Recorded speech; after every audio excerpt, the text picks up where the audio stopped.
मराठीमध्ये आपले स्वागत आहे।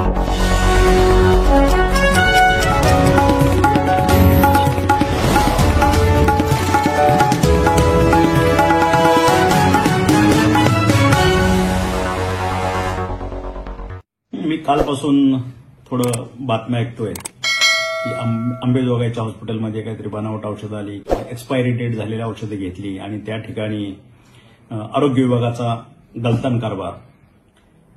उबाटा गटाचे सन्माननीय सदस्य सुनीलजी प्रभू साहेब यांनी मीडियापुढे तातडीनं जाऊन इमिजिएट ह्याची दखल घेतली पाहिजे। त्यावेळेस तानाजी सावंत मंत्री होते, हे होतं। मला वाटतं 2-2, 3-3, 4-4 टर्म ही लोकप्रतिनिधी म्हणून राहिलेले आहेत।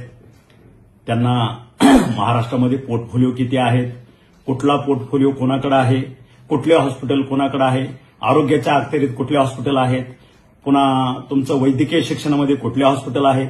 वर्षा-दीड वर्षापूर्वी असाच पद्धतीचं साप म्हणून भुई थोपटली गेली आणि वैद्यकीय शिक्षण विभागाकडे असणाऱ्या हॉस्पिटलचं खापर हे आमच्या डोक्यावर फोडण्यात आलं।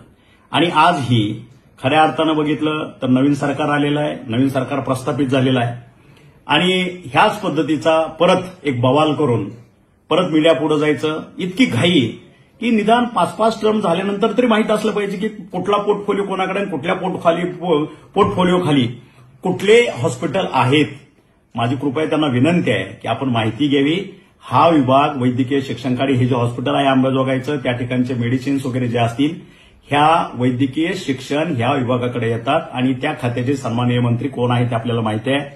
दुसरी गोष्ट, आमची लाडकी ताई, आमची लाडकी बहीण, ती आज बीडमध्ये जाऊन तिथं मोठमोठ्यानं ओरडत होती की यांना असं आहे, आम्ही आंदोलन करू, ते हे करू। माझ्या लाडक्या बहिणीलाही मला सांगायचं आहे, ताई थोडं शिस्तीत घ्यावं, थोडी माहिती घ्यावी, आपलं नॉलेज वाढवावं। थोडं आपण थोड्या माहिती घेतल्यानंतर मग खऱ्या अर्थानं कुणावर टीका करायची हे आपल्याला समजेल। तरी सुद्धा तुम्ही माझी एक लाडकी बहीण असल्यामुळं मी अजिबात तुमच्यावर रागवणार नाही, कारण ते तुमचं अज्ञान आहे आणि अज्ञानापोटी माझं काम आहे, कर्तव्य आहे तुमचा भाऊ म्हणून की तुम्हाला थोडा अजून वेळ दिला पाहिजे की कुठलं खातं कोणाकडे आहे, कुठला विभाग कोणाकडे जातो, कुठल्या हॉस्पिटल कोणाच्या अंडरखाली आहेत। ताई, माझी नम्र विनंती आहे, आपण व्यवस्थित माहिती घ्यावी आणि माहिती घेतल्यानंतर तुम्ही डेफिनेट मला सॉरी म्हणाल ह्याची मला खात्री आहे। जय हिंद, जय महाराष्ट्र।